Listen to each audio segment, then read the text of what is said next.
Okay, so this is going to be a video kind of talking about US imperialism at the end of the late 1800s and how America kind of propelled itself onto the world stage. So in order to kind of start this off, I just wanted to begin discussing kind of some of the key vocabulary that we had talked about in class. The first vocabulary word that we mentioned is this term isolationism. And, the definition here just states, having little to do with the political affairs of other nations. So an example, is a country that decides that they don't want to really deal with other countries and stay out of other people's business, really. So the second word here is expansionism, and this is an idea that is kind of dealing with the extending your borders, extending your national boundaries as defined here. Imperialism as a whole is defined, as this policy of powerful countries seeking out to control the economic and political affairs of weaker countries or regions, which is what the United States is going to be doing here, and it's something that the world had been doing for a long period of time. And lastly, this word here, annex, which means to take control. So in certain instances here, the United States will annex new territory.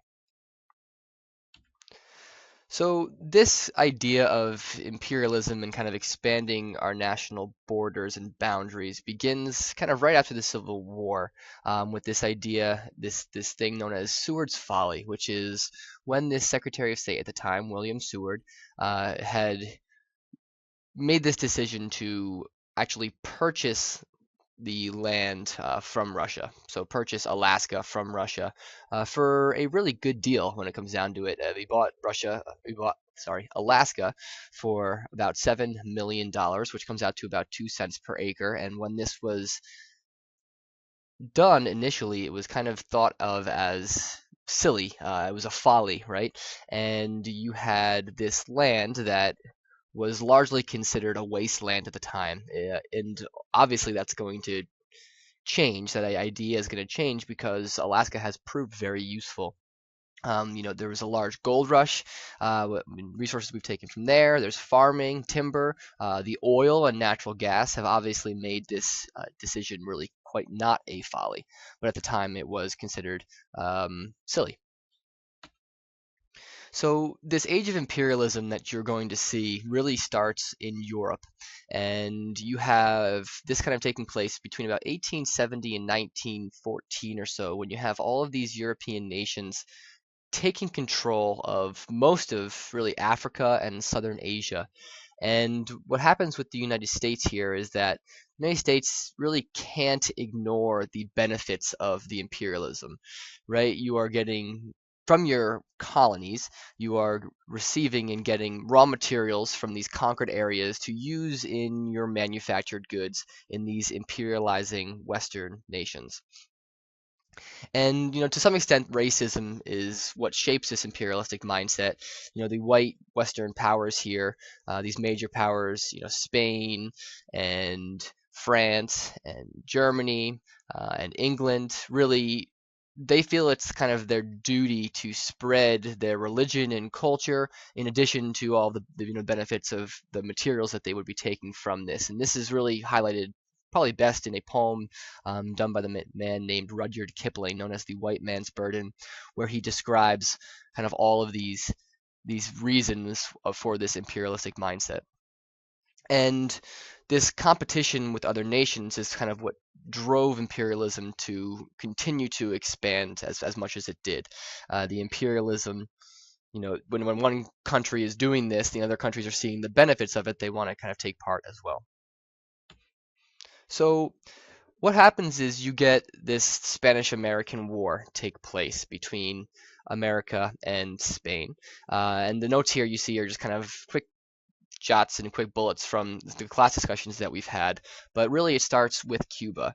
Spain had taken control of Cuba as a colony, and what was happening in the late 1890s is you had Cuba actually looking to get rid of the Spanish in controlling them. They wanted to control, to have their own control of Cuba and be independent. And what happens is you get a Cuban population that actually rebels. And the way the war and the way the fighting with the Spanish kind of took place, what happened is it kind of led to an insurgent war. And when you get an insurgent war, it's very difficult for the person that's fighting it, or the country that's fighting it, to deal with it. And in this case, the Spanish figured out the best way to deal with this was to use what's known as draconian measures, which are really considered harsh measures to deal with this. And what happened was is they rounded up all of the Cuban people, or many of the Cuban people anyway, put them into concentration camps. They used violence. These aren't concentration camps like you're going to see in World War II with the Nazis, but there was death and things like that that are happening in these as a result of diseases and such. And the Cuban population was rounded up and put in these areas. They were concentrated in these areas where this stuff was happening. So what happens is with Cuba only being about 90 miles off the American shore, you have the American media pushing for kind of a moral high ground, right? We, as Americans, like to kind of take that moral high ground when we can, and we look at the Spanish and these horrible things that are kind of taking place in Cuba as a result of the Spanish actions, and we, thought better of ourselves than that, and that some people wanted to intervene and stop the Spanish. So President William McKinley at the time, who didn't really want to go to war with the Spanish, he didn't really look to go to war. He did try to ease tensions a bit, and by sending in a warship, the USS Maine, to Cuba. And this is kind of where things take off after this point. The ship in Cuba initially does ease some of these tensions, and what happens though, after a little bit, you have an explosion that causes about 260 American casualties. So this ship just blows up in the Havana harbor, and the American journalists really take off with this in what becomes known as yellow journalism. And you have the journalists in America, especially in New York, that are writing about this and using extremely exaggerated headlines that basically says that the Spanish were the culprits and the Spanish were the ones that did this and that they used a mine and it exploded the Maine. And this does a great deal of getting the American support to really go even more in favor of going to stop the Spanish. And that's something that's not going to be able to be stopped, even by a president who didn't necessarily want to go to war. Other possibilities for this, which are really interesting, is this idea of, was it definitely the Spanish, or could it have been other things? And there is this idea that it could have been a coal fire that actually exploded the ship. A lot of the times in these ships, these warships, back in this time period, you have coal acting as the fuel. And what happens, that's known to happen anyway, is that when coal is put in some of these conditions in under the deck in these ships, it's actually been known to spontaneously combust, which is spontaneously light on fire. And this isn't completely uncommon. This has actually happened in other ships before, and due to the proximity of where the coal was kept compared to the ammunition and arms on the ship, if that fire were to light, it could potentially heat up those ammunitions and actually explode the ship from within. And this isn't completely ruled out. So really, the two big theories, it could have been the Spanish or it could have been this coal fire, and we talked a little bit more about that in class. But another possibility, anyway, that just possibly should be mentioned is that could it have been the Cubans? Could it have been the Cuban insurgents themselves in an attempt to get the U.S. to their side? This is kind of probably the least likely, but I guess it's not completely impossible. So now you have the U.S. support really following this yellow journalism into war with Spain, and it's really rah rah, let's go to war. And there's really not much consideration for the other possibilities to the main explosion. And what happens is you get an America that's really quickly ready to and jumps into this war with Spain. And really becomes a very quick war. It becomes known as a splendid little war at the end. And America, if nothing else, really surprises the world, especially Spain, and on the global stage here. So immediately once this war is declared, you have the American fleet, a naval fleet out in Asia, which I believe was around Hong Kong, is immediately dispatched to the Philippines. And you get what's known as the Battle of Manila Bay, which with the American Navy, relatively newly produced and modern, as modern battleships go at this point, it really becomes a quick and one-sided defeat of the Spanish, and the Americans take control of the Philippines, which actually had been rebelling against the Spanish as well. And this is going to play a big part in kind of the end of this imperialism phase of the United States, and we'll get to that in a little bit. So the Spanish-American War in Cuba, really, it's kind of this has this romantic view of the war, especially it's probably prevalent amongst these jingoist imperialists, and jingoists are I guess the jingoist, the term really stands for and means that these are people that are aggressive, that they're willing to kind of go to war and things like this in favor of imperialism. And you get a really quick and decisive war in Cuba. There really aren't too many major confrontations. The most famous and the biggest is this Battle of San Juan Hill, which was led by the future president Teddy Roosevelt and his command of the Rough Riders. And you know, this is really the only major engagement of the war, and everything else goes extremely smooth for the United States. You really only have a few hundred dead as a result of actual combat, and you do have a bit more killed in the war just by being in Cuba as a result of the tropical diseases such as yellow fever. But overall, this is a really interesting thing because it kind of just reinforces this imperialist attitude that we could so easily have defeated what was really kind of considered definitely at least once, a major world power, that the fruits of this imperialism really all of a sudden just said, this says to America that this is worth it and that this imperialism is a good thing because when we win the war with the Spanish, we end up taking control of some of their land, as the terms for the conquest here. And America takes control of Puerto Rico and Guam and the Philippines and some other small islands as well. And it ends up giving Cuba to the Cubans. Obviously, the America is still going to have some major influence there, but what happens next is really the sad part of this story, and this is kind of how the Americans deal with the Philippines and the Filipino people. And just like the other Western European powers, when they, trying to kind of spread this culture and American values on the Filipinos, who had really just wished to be freed and help with the Spanish. I guess they didn't, when the Americans first came in, they thought the Americans were there to help them. And the Americans, in a way, were there to try to help them. The Americans were trying to help them by spreading American values, which they saw as the right values and, would be helping these people. They instituted schools and hospitals and, trying to help the native Filipino population. And this kind of goes back to that white man's burden poem, which we looked at in class, and, you can get online and read at any point you want. But when the Filipino people kind of realized that the U.S. had their own agenda, you get another one of these kind of insurgent wars developing against the United States. And sadly, this kind of all comes full circle, and you have some horrible things that are kind of committed by the U.S.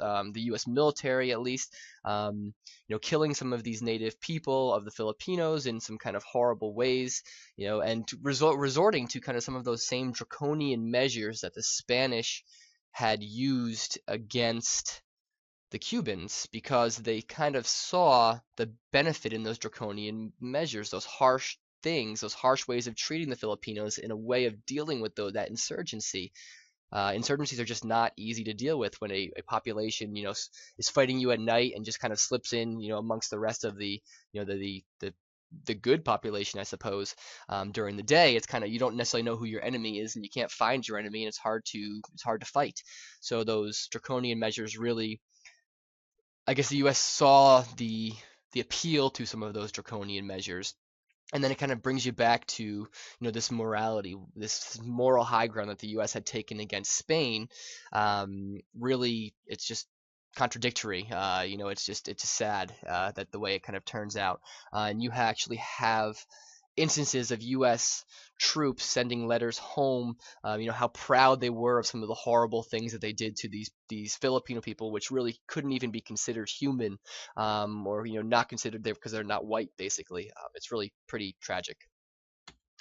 So around the same time as this is all going on, you actually have the annexation of the islands of Hawaii as well.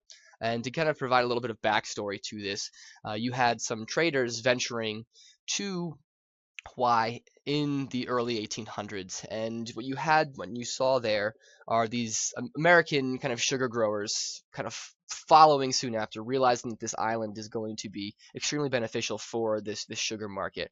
And by 1890 and 1898, when we officially take control of Hawaii, the Hawaii is very closely connected to the U.S. through the commerce and the Americans that are living there.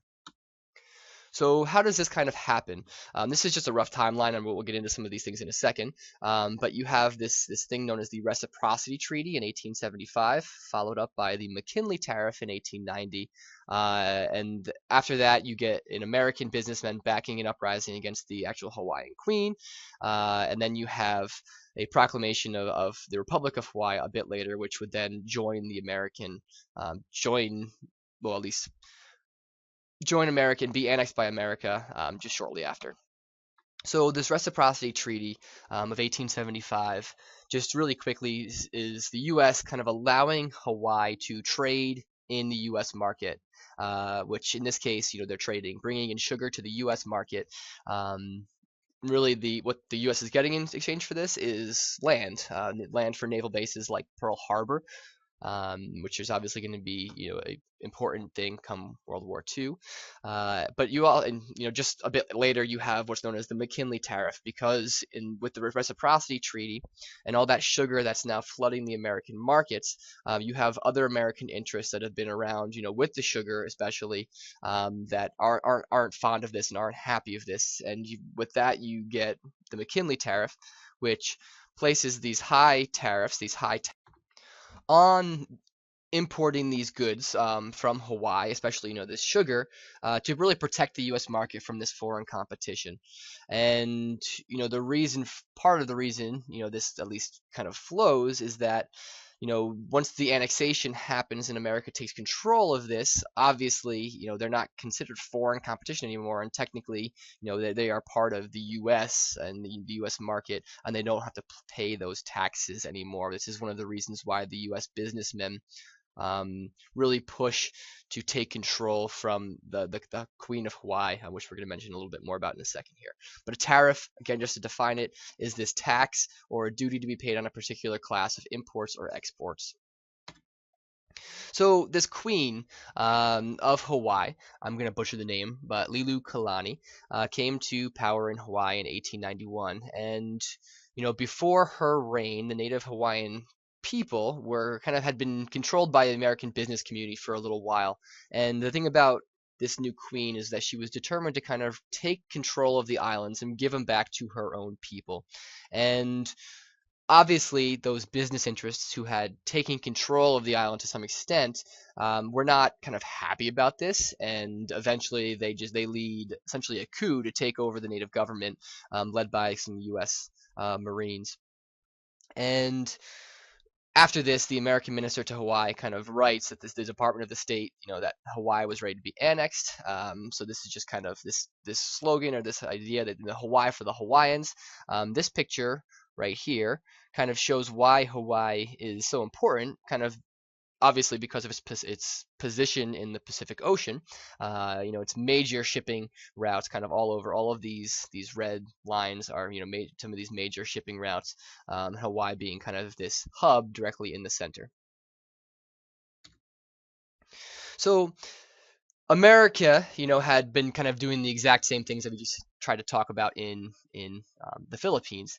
The American missionaries were spreading their religion. You had this Amelia Church, which was kind of first built in the late 1820s, and you have missionary work trying to kind of convert the native Hawaiian population. Again, this idea of the white man's burden.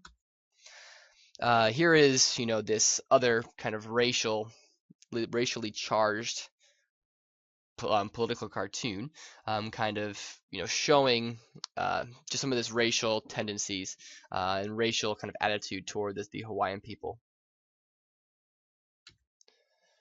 So again, to the victor goes the spoils. The American public and the American business interests end up annexing the island by 1898, and just like that, all of a sudden you have the U.S. really owning Hawaii, the Philippines, Guam, and all of these other islands, in the Pacific, from just a year before when they really didn't have so much of this, this land. And this is the reason why imperialism really begins to look so promising and good, even more so to the Americans.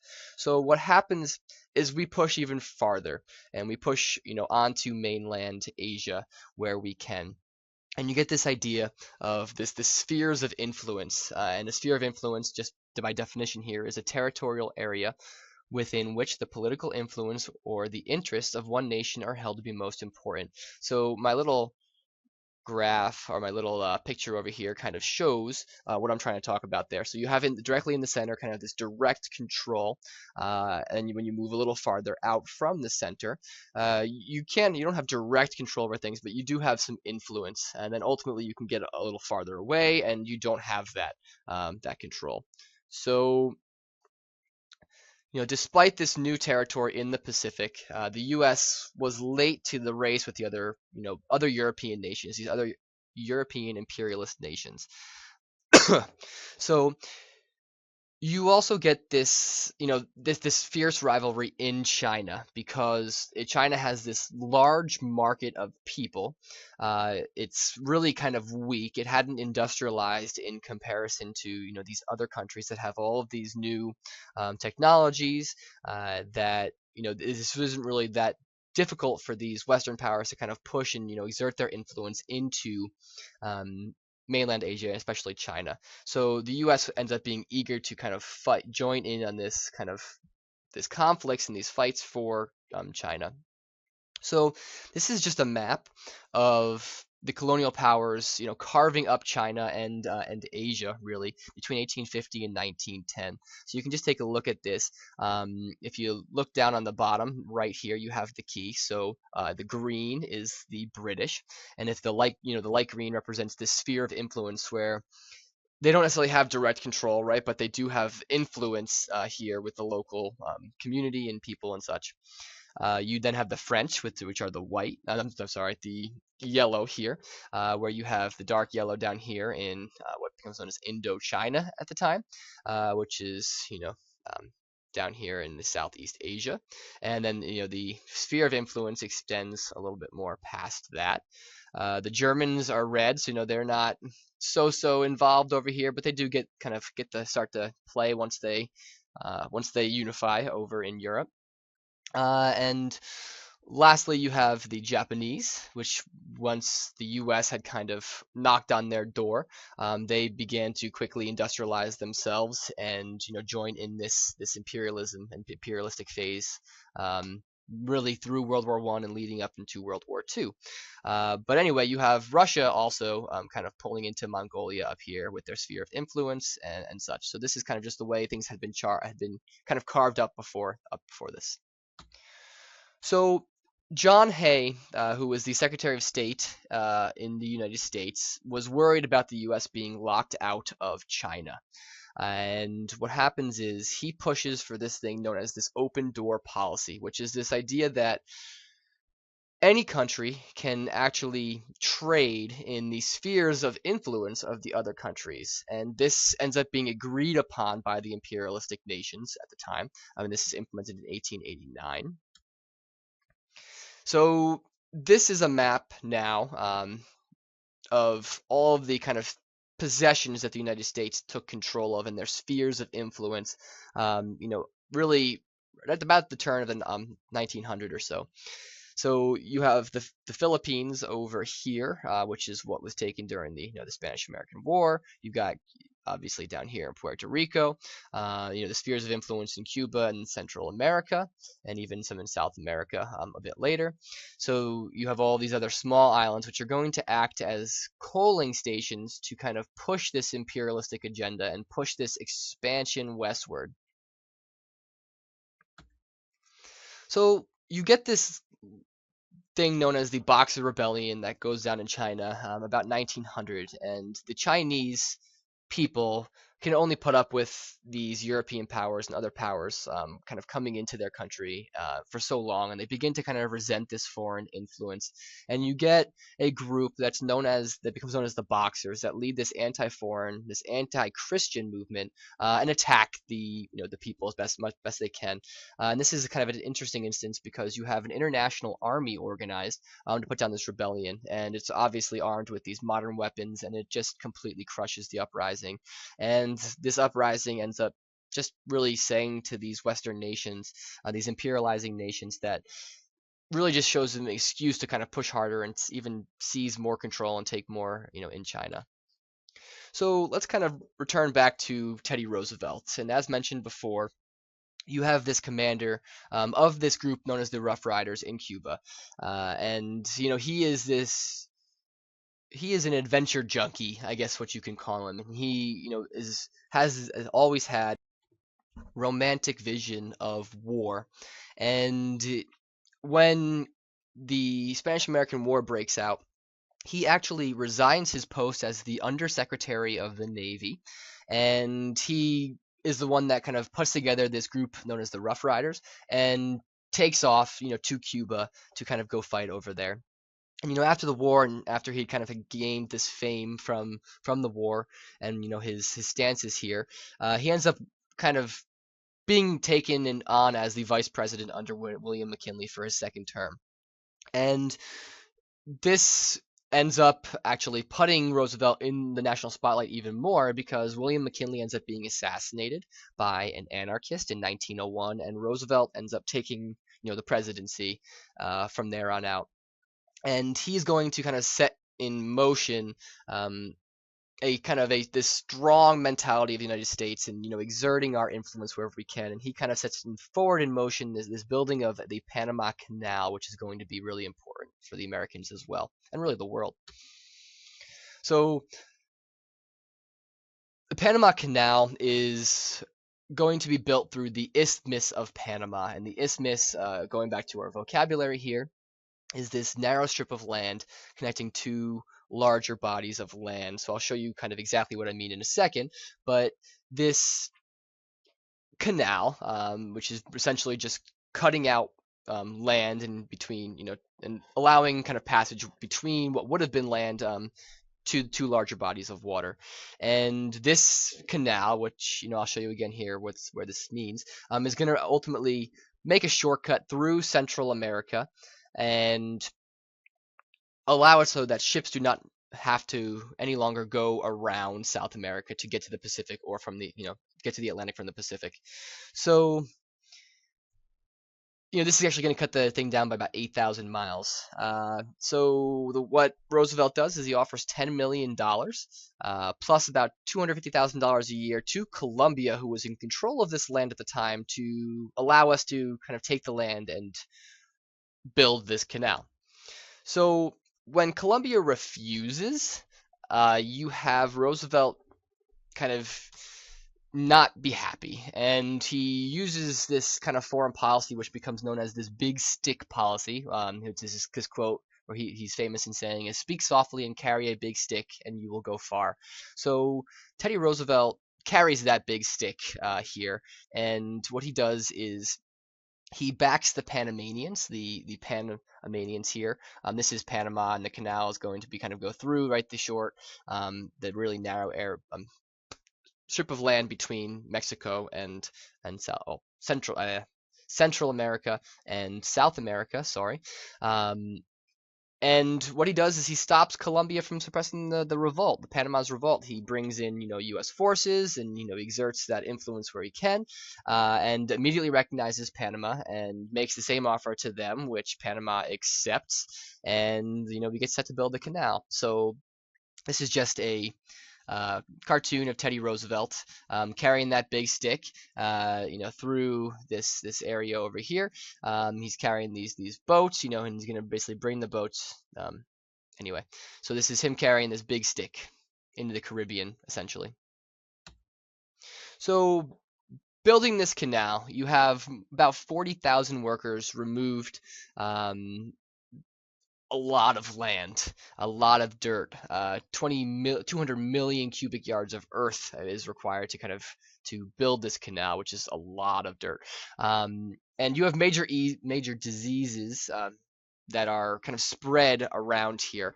It's a major problem. When you have so many people working on the canal in the first place, these diseases are going to be a serious problem. And yellow fever and malaria from the mosquitoes kills a lot of these workers that are working on the canal. Here's just a picture of the canal building in progress. And what you have is this man named William Gorgas, who wages war on the mosquitoes. He, puts oil in the water to kill the eggs. He drains swampy, marshy lands. He uses insecticides and bug netting, and ultimately, we kind of win this war with the mosquitoes, if you will, and we get the canal built, which we then have more of Teddy Roosevelt's presidency here, with something that becomes known as the Roosevelt Corollary to the Monroe Doctrine. So the Monroe Doctrine is this policy that was set in forth in the early 1800s, and this policy basically warning European powers not to interfere in the affairs of the Western Hemisphere. Teddy Roosevelt was worried about European powers intervening in the Caribbean, so he kind of really tries to add on to this with something known as a corollary. So that happens as a result of Europeans kind of blockading the country of Venezuela due to some debt issues, but that's what prompts Roosevelt to establish this corollary, which is this addition to the Monroe Doctrine, which basically just reiterates what Monroe had said, warning European powers to kind of stay out of the Western Hemisphere, but also saying that the United States is really claiming the right to intervene in, the affairs of Latin America, Latin American nations when unstable, really to improve the United States business interests and United States interests in the first place, to protect our interests wherever we kind of needed to. So here's this idea again, right? America for the Americans. We're kind of keeping the Western powers, right? You have France and some of the other European powers, Portugal and Spain over here, and we're keeping them out, away from the American interests. So lastly, here you have this idea that's implemented by the president after Teddy Roosevelt, which is known as dollar diplomacy. So William Taft becomes president after Teddy Roosevelt, and instead of kind of wielding this big stick like Teddy Roosevelt had done, he kind of comes at it from a different perspective, that it's not worth pushing the manpower to exert this kind of influence anymore. So this policy becomes known as dollar diplomacy, where you are going to substitute dollars for bullets, is the way that's said. So we're obviously willing to intervene for U.S. business interests, and by basically we're throwing money at the problem. That business interests are going to kind of stabilize these troubled areas of the Caribbean and Central America and even South America, and ultimately it's going to profit the U.S. So we increase the investments there, we build roads and railroads and harbors and stimulate trade and bring profits for that. So here is this cartoon. Really, it's the U.S. Or at least this dollar diplomacy, right? We are filling these cannons to take over these island nations anyway, with this money that's going to be in the cannon and pushed out. All right, well, thank you for listening, and I hope that helps.